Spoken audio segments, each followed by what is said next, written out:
chloride is the polar compound and it has the phosphate group. That is why the head is hydrophilic in nature. And on the on one side, if the head of one phospholipid is present, उसी के parallel दूसरा head होगा, उसी के parallel सारे phospholipids के head मौजूद होंगे.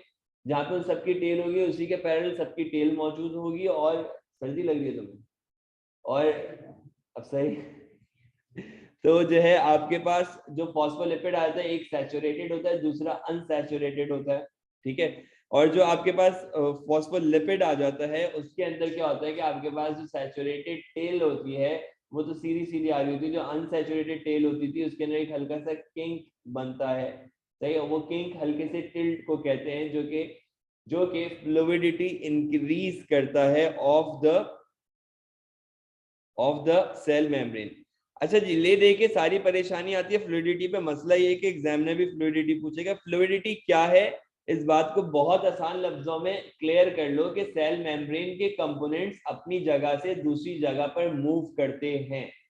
इसको फ्लो होना कह लें आप, इसको आप फ्लूइडिटी कह लें, इसको आप डिफ्यूजन कह लें. बात एक है. मॉलिक्यूल्स अपनी जगह से दूसरी जगह डिफ्यूज होंगे, मॉलिक्यूल्स अपनी जगह से दूसरी जगह फ्लो करेंगे, मॉलिक्यूल्स फ्लूइडिटी रखते हैं. That's it. ठीक है. वो मॉलिक्यूल्स जिसमें आपके पास प्रोटीन भी है, वो मॉलिक्यूल्स जिसमें आपके पास फॉस्फोलिपिड है, या वो मॉलिक्यूल जिसमें आपके पास कोलेस्ट्रॉल है. कोलेस्ट्रॉल की तादाद बढ़ा दोगे अगर मेम्ब्रेन में, तो फ्लूइडिटी बढ़ जाएगी, मूवमेंट बढ़ जाएगी. ठीक है. कोलेस्ट्रॉल की क्वांटिटी, कोलेस्ट्रॉल की कंसंट्रेशन मेम्ब्रेन में कम कर दोगे तो फ्लूइडिटी कम हो जाएगी. कोलेस्ट्रॉल क्या होता है? Cholesterol is the similar structure, same as that of phospholipid.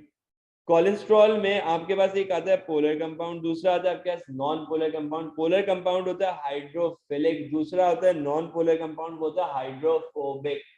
Water attractant, water repellent. ठीक है.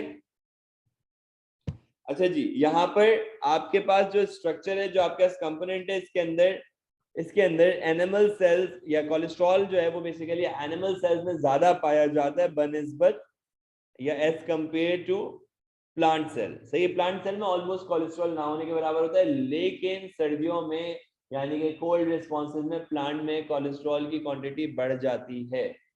सही है. इनफैक्ट कोल्ड रिस्पॉन्स की तरह से जब सर्दी होगी बाहर, तो जो प्लांट या जो एनिमल या जो भी लिविंग सेल जो रिस्पॉन्स देगा उसको कोल्ड रिस्पॉन्स कहेंगे. जब गर्मी होगी बाहर तो उसके बदले जो उसकी बॉडी रिस्पॉन्ड करेगी उसको हीट रिस्पॉन्स कहेंगे. सही है. या हाई टेम्परेचर और लो टेम्परेचर रिस्पॉन्सेज भी कह सकते हैं हम. सही है.